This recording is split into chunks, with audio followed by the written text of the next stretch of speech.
இந்த செய்தியை உங்களுக்காக வழங்குவது அருண் மசாலா. 1983 ஆண்டிலிருந்து தரத்துடன் தன்மை மாறாத அறுசுவை சமையலுக்கான அருண் மசாலா.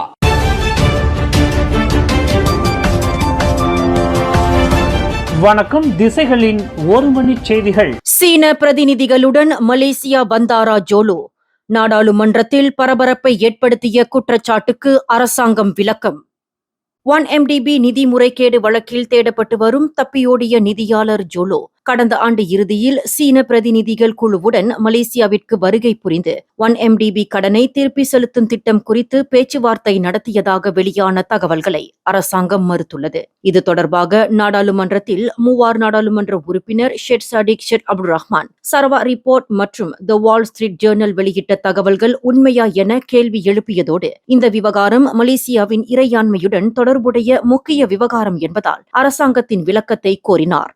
என்றாலும் அக்கேள்விக்கு பதிலளித்த துணை நிதி அமைச்சர் லியூ சின் தோங் அக்குற்றச்சாட்டை தான் மறுப்பதாக தெரிவித்தார். உலக வரலாற்றில் மிகப்பெரிய நிதி மோசடி வழக்குகளில் ஒன்றாக கருதப்படும் 1MDB ஊழல் விவகாரத்தில் குறைந்தது 4.5 பில்லியன் அமெரிக்க டாலர், மலேசிய மதிப்பில் 17.69 பில்லியன் ரிங்கெட் முறைகேடாக கையாடப்பட்டதில் முக்கிய பங்கு வகித்ததாக கூறப்படும் ஜோலோ மீது மலேசியா மற்றும் அமெரிக்காவில் ஊழல், பண மோசடி உள்ளிட்ட பல்வேறு குற்றச்சாட்டுகள் பதிவு செய்யப்பட்டுள்ளன.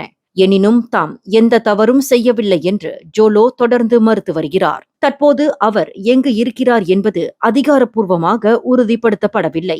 இதற்கிடையில் கடந்த மே மாதம் புகிட் அமான் ஜோலோ மலேசியாவுக்கு வந்ததாக வெளியான தகவல் குறித்து விசாரணை நடைபெற்று வருவதாக தெரிவித்தது. ஆனால் அந்த குற்றச்சாட்டு உண்மையா என்பது இதுவரை உறுதிப்படுத்தப்படவில்லை என்பது குறிப்பிடத்தக்கது. தடுப்பு காவலில் கைதிகளை நிர்வாணமாக்கும் நடைமுறையை போலீசார் பின்பற்றவில்லை என்று உள்துறை அமைச்சர் சைஃபுடின் நசுத்தியோன் இஸ்மாயில் தெரிவித்துள்ளார். இது தொடர்பாக நாடாளுமன்றத்தில் நேற்று பெசுட் நாடாளுமன்ற உறுப்பினர் ஷேக் முகமது சுல்கிஃப்லி ஜூசோ எழுப்பிய கேள்வி ஒன்றிற்கு பதிலளித்த அவர், கைது நடவடிக்கைகளை மேற்கொள்ளும் அனைத்து அமலாக்க அமைப்புகளும் குற்றவியல் நடைமுறை சட்டத்தின் பிரிவு 20A கட்டாயமாக பின்பற்ற வேண்டும் என்று தெரிவித்துள்ளார். மேலும் அந்த சட்டத்தின் 4வது அட்டவணையில் கைது செய்யும் முறை, உடல் சோதனை நடத்தும் முறைகள் உள்ளிட்ட விதிமுறைகள் தெளிவாக குறிப்பிடப்பட்டுள்ளன என்றும் சைஃபுடின் விளக்கமளித்துள்ளார். அண்மையில் சமூக ஆர்வலர் தமீம் டஹரி கைது செய்யப்பட்டவர்களை போலீசார் தொடர்ந்து நிர்வாணமாக்கி சோதனை செய்கிறார்கள் என்ற குற்றச்சாட்டை முன்வைத்திருந்த நிலையில் அதற்கு பதிலளிக்கும் வகையிலேயே சைஃபுடின் இந்த விளக்கத்தை அளித்துள்ளார். நாடெங்கிலும் புதிய மற்றும் ஏற்கனவே பயிலும் மாணவர்கள் உட்பட மொத்தம் 96,013 6ஆம் படிவ மாணவர்களுக்கு 2026ஆம் ஆண்டிற்கான ஆரம்ப பள்ளி செலவு உதவித்தொகை வழங்கப்பட்டு வருவதாக கல்வி அமைச்சு அறிவித்துள்ளது. இதற்காக 14.4 மில்லியன் ரிங்கெட் ஒதுக்கப்பட்டுள்ளதாக அமைச்சு வெளியிட்ட அறிக்கையில் குறிப்பிட்டுள்ளது. மேலும் நாடு முழுவதும் உள்ள 616 6ஆம் படிவ மையங்களில் புதிதாக சேரும் 52,810 மாணவர்கள் தலா 150 ரிங்கெட் வீதம் இந்த ஆண்டு உதவித்தொகையை பெறுவார்கள் என்றும் அந்த அறிக்கையில் குறிப்பிடப்பட்டுள்ளது. புதிதாக 6ஆம் படிவத்தில் சேர்ந்த மாணவர்களுக்கான ஆரம்ப பள்ளி செலவு உதவித்தொகையானது கடந்த ஜூன் 28 முதல் நாடு முழுவதும் உள்ள 616 6ஆம் படிவ மையங்கள் மூலம் வழங்கப்பட்டு வருகின்றது. இந்த உதவித்தொகை வழங்கும் நடவடிக்கை வரும் ஜூலை 27ஆம் தேதி வரை தொடரும் என்று கல்வி அமைச்சு தெரிவித்துள்ளது. கடந்த ஆண்டு முதல் 6ஆம் படிவ மாணவர்களுக்கும் இந்த உதவித்தொகையை விரிவுபடுத்த அரசாங்கத்தின் ஒப்புதல் வழங்கப்பட்டதை தொடர்ந்து ஜூன் 8ஆம் தேதி சேர்க்கை பெற்ற புதிய மாணவர்களுக்கும் தற்போது இந்த உதவித்தொகை வழங்கப்பட்டு வருவதாகவும் கல்வி அமைச்சு தனது அறிக்கையில் குறிப்பிட்டுள்ளது. கிளாந்தான் மாநிலத்தின் கொத்தபாரு பகுதியில் ஆற்றங்கரையோர உணவகத்தில் நடைபெற்ற 1960, 1970 மற்றும் 1980களின் ஹிப்பி கருப்பொருளினான ரேட்ரோ டிஸ்கோ நிகழ்ச்சி சமூக ஊடகங்களில் சர்ச்சையை ஏற்படுத்திய நிலையில் அதன் ஏற்பாட்டாளர் மன்னிப்பு கோரியுள்ளார். ஃபிகாஷ்கா காக்கா என்ற பெயரில் பேஸ்புக்கில் தன்னை அடையாளப்படுத்தியுள்ள பெண் ஒருவர் கிளாந்தான் மாநில அரசாங்கத்தின் சட்டங்களையும் விதிமுறைகளையும் தாம் மதிப்பதாக தெரிவித்துள்ளார். மேலும் சமூக ஊடகங்களில் வைரலான பதிவுகள் அந்த நிகழ்ச்சியை தவறாக சித்தரித்துள்ளதாகவும் அது பொதுமக்களுக்கான நிகழ்ச்சி அல்ல என்றும் குடும்பத்தினரும் நெருங்கிய நண்பர்களும் மட்டுமே கலந்து கொண்ட சிறிய தனியார் சந்திப்பு என்றும் அவர் விளக்கம் அளித்துள்ளார்.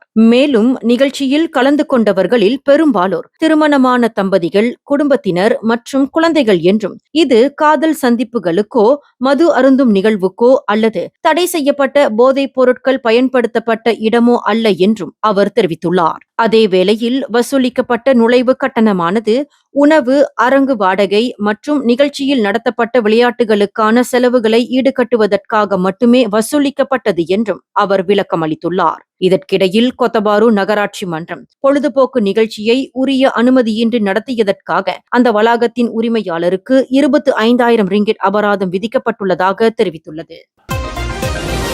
பேரா மாநிலம் ஈப்போவில் உணவுப் பொருள் விநியோக நிறுவனத்தில் பணியாற்றும் 31 வயதான பெண் எழுத்தர் ஒருவர் மோசடி கும்பலின் வலையில் சிக்கியதால் அந்த நிறுவனம் 9,70,000 ரிங்கிட் இழப்பை சந்தித்துள்ளது. இச்சம்பவம் தொடர்பாக பாதிக்கப்பட்ட எழுத்தர் நேற்று காலை 11 மணியளவில் போலீசில் புகார் அளித்ததாகவும் அதன் அடிப்படையில் விசாரணை தொடங்கப்பட்டுள்ளதாகவும் முவாலிம் மாவட்ட போலீஸ் தலைவர் காலித் முகமது தெரிவித்துள்ளார். சம்பவத்தின் போது நிறுவன மேலாளரிடம் இருந்து வந்ததாக நம்பிய ஒரு வாட்ஸ்அப் செய்தியை எழுத்தர் பெற்றுள்ளார். ஆனால் மேலாளரின் கைபேசி எண்ணை மோசடிக்காரர்கள் ஹேக் செய்து அந்த எண்ணில் இருந்தே நிறுவனத்தின் சார்பில் பல்வேறு வங்கி பண பரிவர்த்தனைகளை மேற்கொள்ளுமாறு எழுத்தருக்கு உத்தரவிட்டுள்ளனர். அந்த உத்தரவுகளை நம்பிய எழுத்தர் பண பரிவர்த்தனைகளை மேற்கொண்டதை அடுத்து அந்நிறுவனம் 9 லட்சத்திற்கும் அதிகமான தொகையை இழந்துள்ளதாகவும் போலீசார் தெரிவித்துள்ளனர்.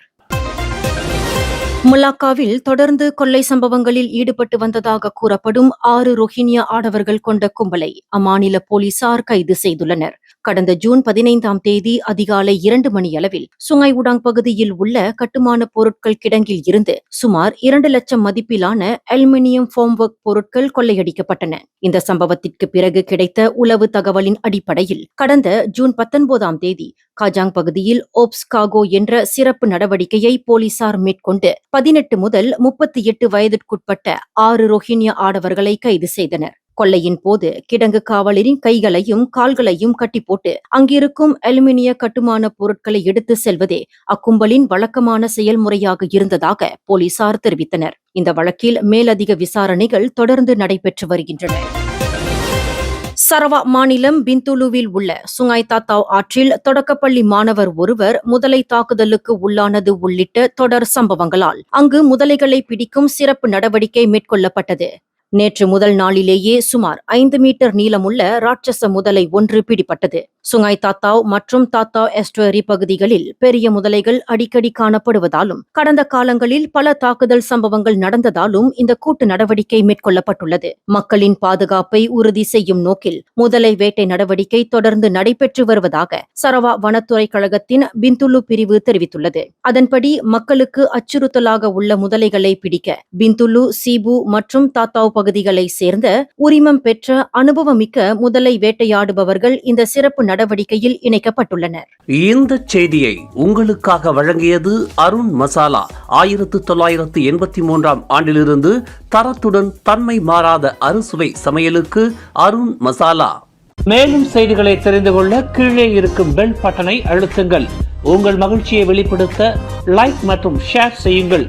தொடர்ந்து திசைகளோடு இணைந்திருக்க சப்ஸ்கிரைப் செய்யுங்கள்.